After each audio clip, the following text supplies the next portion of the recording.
Em um momento dos mais solenes das Escrituras, encontramos o nosso Senhor orando.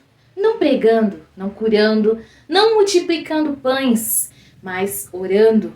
E não porque Ele mesmo, mas por nós. Em João 17 é o lugar onde tocamos os joelhos de Jesus antes da crucificação. Hoje nós estudamos a intercessão do nosso Senhor pelos seus discípulos, um texto que revela o coração do Salvador e nos conduz ao centro da vida cristã e comunhão com Ele por meio da oração. Olá! A paz do Senhor Jesus esteja com todos vocês. Como é que vocês estão? Eu espero que estejam todos bem na presença do Senhor.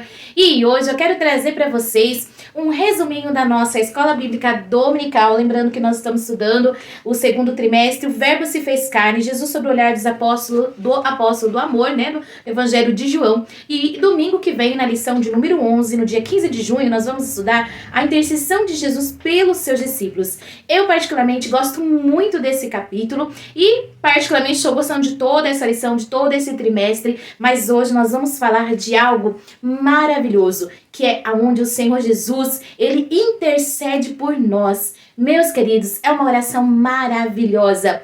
Nós nos alegramos com a multiplicação dos pães, nós nos exaltamos, glorificamos a Deus porque Ele andou sobre as águas, mandou que a tempestade parasse. Mas, meus queridos, quando nós olhamos para Jesus intercedendo ao Pai a nosso respeito, é muito singular, é muito individual. E Ele fala que não orava apenas por aqueles discípulos naquele momento, mas Ele orava por todos aqueles que ainda iriam, né, reconhecê-lo como único e suficiente Salvador de suas vidas. Então Ele estava falando de mim, de você. Isso é maravilhoso. E o texto áureo da nossa lição, meus queridos, é o seguinte, está lá no capítulo 17, né, do Evangelho de João, no versículo 3. E a vida eterna é esta, que conheçam a ti somente por único Deus, verdadeiro, e a Jesus Cristo, a quem enviaste. Essa é a leitura do nosso texto áureo. E a verdade prática que nós devemos conhecer é a oração que Jesus fez ao Pai em favor de si próprio, dos seus discípulos e da sua igreja ressoa ainda nos dias atuais. Você crê nisso? Eu creio. Minha intenção aqui não é dar uma pré-aula da escola bíblica, não. Eu vou trazer um pouquinho a respeito do texto em si de João 17 e eu quero compartilhar com vocês neste momento. Em João 17 é a oração mais longa de Jesus registrada nos evangelhos. É conhecida como a oração sacerdotal, porque ele ora e como nosso sumo sacerdote, igual está lá em Hebreus capítulo 4, versículo 4. Esse capítulo conclui o discurso do cenáculo, que começa em João 13, às vésperas de sua prisão. Jesus, ele ora com seus olhos erguidos, não por arrogância, mas porque ele conhece o Pai e sabe que a hora havia chegado. Ele intercede com plena consciência de que está para acontecer. O quê? A cruz.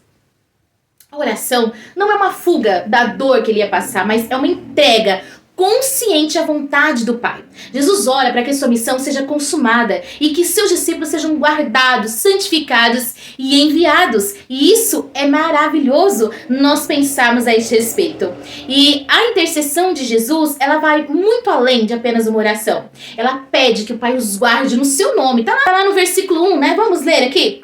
Jesus falou essas coisas e levantando os olhos ao céu, disse: Pai, é chegada a hora, glorifica o teu filho, para que também o teu filho te glorifique a ti. Assim como lhe deste poder sobre toda a carne, para que dê a vida eterna a todos quantos lhe deste. Vamos falar um pouquinho a respeito do verso 11, vou ler aqui com vocês. E eu já não estou mais no mundo, mas eles estão no mundo, e eu vou para ti. Pai Santo, guarda em teu nome aqueles que me deste, para que sejam um, assim como nós. Então, o primeiro ponto dessa oração que eu quero mencionar aqui é que ele pede para que o Pai os guarde no seu nome. Jesus sabia que os discípulos ficariam no mundo expostos à perseguição, ao engano, a mentiras, prisões espirituais. Por isso ele ora: guarda-os em teu nome. O nome de Deus é a expressão do seu caráter. Ser guardado pelo nome de Deus é permanecer na fidelidade ao seu ser. Não é uma oração por segurança física, mas por uma preservação espiritual, a mesma que ele continua fazendo hoje. Ele vive sempre para interceder por nós. Está lá em Hebreus capítulo 7, versículo 25. O segundo ponto da oração é que ele pede que seja um. A unidade, meus queridos, não é a conformidade, mas a comunhão no Espírito. O mundo conhecerá a verdade do Evangelho pela unidade do corpo. Jesus ora para que os seus discípulos permaneçam na aliança, apesar das diferenças bem conhecidas entre nós. A unidade é fruto da presença do Pai entre nós. Não é criada por estratégias humanas, mas pela ação do Espírito Santo nas nossas vidas. O terceiro ponto que Jesus ora, ele pede proteção contra o mal. Está no versículo 15. Vamos ler? Não peço que os tire do mundo, mas que os livres do mal. Meus irmãos, olha que maravilha! O próprio Senhor Jesus intercedendo por nós ao Pai, pedindo para que não nos tirasse do mundo. Quantas vezes, né? Nós, às vezes, numa depressão profunda, numa situação muito triste, a primeira coisa é, nossa, me tira deste mundo. Mas Jesus não ora para que os seus discípulos sejam retirados do mundo. Muito pelo contrário, ao propósito missionário da igreja. Ele ora para que o mundo sejam livres do poder do maligno. A oração de Cristo, meus queridos, revela a tensão da nossa jornada. Nós permanecemos neste mundo, mas não pertencemos a ele. Somos cidadãos do céu vivendo em terra estrangeira. Podemos dizer que nós somos embaixadores de Cristo nessa terra. No versículo 17, um outro ponto importante da oração de Jesus, e eu vou ler aqui junto com vocês, é: santifica-os na verdade, e a tua palavra é a verdade. Como eu costumo dizer sempre, que a nossa regra de fé e prática é a Bíblia Sagrada. Jesus ora: santifica-os na tua verdade. A tua palavra é a verdade. Santificação aqui não é mera moralidade, é a separação para Deus. É viver uma vida moldada pela sua palavra. A palavra é o instrumento de formação do coração. Santificação sem Bíblia é autoajuda. Com a palavra é submissão ao Senhor. E é esta submissão que o Senhor Jesus estava orando aqui na sua intercessão por nós. E o que nós podemos aprender com essa oração? Vou pontuar algumas coisas aqui. Primeiro, a oração é o relacionamento com o Pai, não um ritual. Jesus ora com intimidade, ele conhece o Pai. Nós oramos porque fomos adotados como filhos e Jesus continua orando conosco e por nós também. E o que mais nós podemos aprender com a intercessão de Jesus? Temos um intercessor que nunca falha. Enquanto você luta contra tentações, dúvidas, doenças, frustrações, Jesus está orando por você. Ele conhece o seu nome, ele conhece a sua dor, ele conhece a sua aflição. O terceiro ponto que podemos aprender com a intercessão de Jesus é: nós precisamos orar por aqueles que nos foram confiados. Jesus orou por aqueles que o Pai lhe deu. E você? Tem intercedido pela sua família, seu ministério, pela sua igreja, seus filhos, cônjuges, parentes? Quarto ponto da intercessão de Jesus: o discípulo verdadeiro vive no mundo, mas não é moldado pelo mundo. A nossa identidade não está nos sistemas humanos, mas na palavra que nos santifica. A verdade de Deus precisa moldar as nossas decisões, as nossas atitudes, os nossos atos. Em João 17, Jesus nos mostra que não apenas morreu por nós, ele orou por nós. Antes da cruz, ele nos carregou no coração. Isso deve nos consolar e consolar muito, e também nos constranger. A oração de Jesus é a maior garantia de que nós estamos seguros. Não por nossa força, mas porque o Filho intercede por nós ao Pai. E aí, eu quero só ressaltar o tópico 3 aqui da nossa escola bíblica, que vai falar assim: a oração de Jesus pelos que viriam a crer. Então, ele estava orando pela unidade da igreja. Eu estou preparando um vídeo porque é importante nós congregarmos. E vem muito a calhar esse tema aqui do terceiro tópico. Jesus orou por essa unidade da igreja. Ele intercedeu e pediu ajuda para que a igreja fosse uma. Os discípulos fossem um nele, no Senhor. Jesus orou por uma unidade genuína. Ele ansiava por essa unidade da igreja. Como ele era um com o Pai, ele queria que a igreja fosse um com ele e com o Pai. Que coisa mais maravilhosa. Um outro ponto que Jesus intercedeu aqui para aqueles que ainda viriam a crer nele é o propósito da unidade. Tá, nós precisamos ser um, mas por quê? Qual o propósito de ser um em Jesus e em Deus? Qual o propósito de ser unidade em igreja? Então, o propósito dessa unidade é espiritual, conforme é a intercessão do nosso Senhor, que o mundo creia que tu me enviaste. Então, o propósito da unidade da igreja, meus queridos, dos discípulos que seguem a Cristo, é justamente isso, para que aqueles que ainda não estão conosco, que ainda não creram no Senhor Jesus, eles vejam e creiam no Senhor Jesus. Este é o propósito da unidade da igreja. É assim que Jesus falou no versículo 21 do capítulo 17 de João. Então, a igreja, os seus discípulos, meus queridos, vai mostrar a unidade espiritual com Cristo, pelo menos por 4 motivos, segundo o nosso comentarista aqui da nossa IBD. Primeiro, união essencial dos salvos como membros do corpo de Cristo. Então nós somos membros um dos outros, nós somos o corpo de Cristo, Cristo é a cabeça. Então é necessário essa unidade porque nós somos membros do corpo e como membros do corpo nós dependemos um dos outros, assim como a nossa mão depende dos dedos para fazer,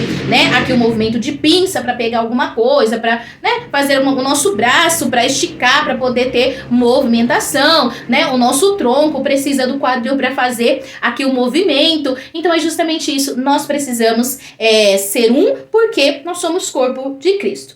Segundo propósito, união essencial dos salvos promovido pelo conhecimento crescente sobre Jesus, tá? Então, é nas nossas reuniões, é nos nossos encontros, é nas nossas escolas bíblicas, é nos nossos cultos de ensino, é nos nossos cultos públicos de adoração que nós aprendemos um com os outros e crescemos em conhecimento pela palavra do Senhor. E isso é muito maravilhoso. Às vezes nós estamos lendo, estamos estudando e aí de repente alguém vem e nos traz uma revelação bíblica e aí você fala, meu Deus, olha, clareou os meus sentidos. É justamente isso, o Espírito Santo usa os nossos irmãos em Cristo para abrir a nossa mente, abrir o nosso coração para a sua palavra. O terceiro propósito aqui da unidade da igreja que o nosso comentarista trouxe é a união união essencial dos salvos no desenvolvimento do fruto do Espírito, Segundo Gálatas 5, 22 e 23. Por quê, meus queridos? Então, essa união dos crentes, dos discípulos, dos irmãos,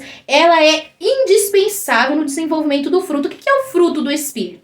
Então, o fruto do Espírito é o fruto que é produzido através de nós, pelo Espírito em nós. E quais são eles? Bondade, mansidão, temperança, longanimidade, fé, amor, Então, nós precisamos dessa união para que a gente possa, então, desenvolver o fruto do Espírito nas nossas vidas, Então, quanto mais nós temos esse relacionamento com as pessoas, nós vamos produzir em nós o fruto, por exemplo, da mansidão, da temperança, Aquela pessoa mais agitada, aquela pessoa assim, que tem aquele modo mais explosivo. Então você vai trabalhar em você, aliás, o Espírito Santo vai trabalhar na sua vida para que o fruto da temperança, da benignidade, da bondade venha crescer e venha então transparecer na sua vida e você então possa usar o fruto do Espírito nos seus relacionamentos.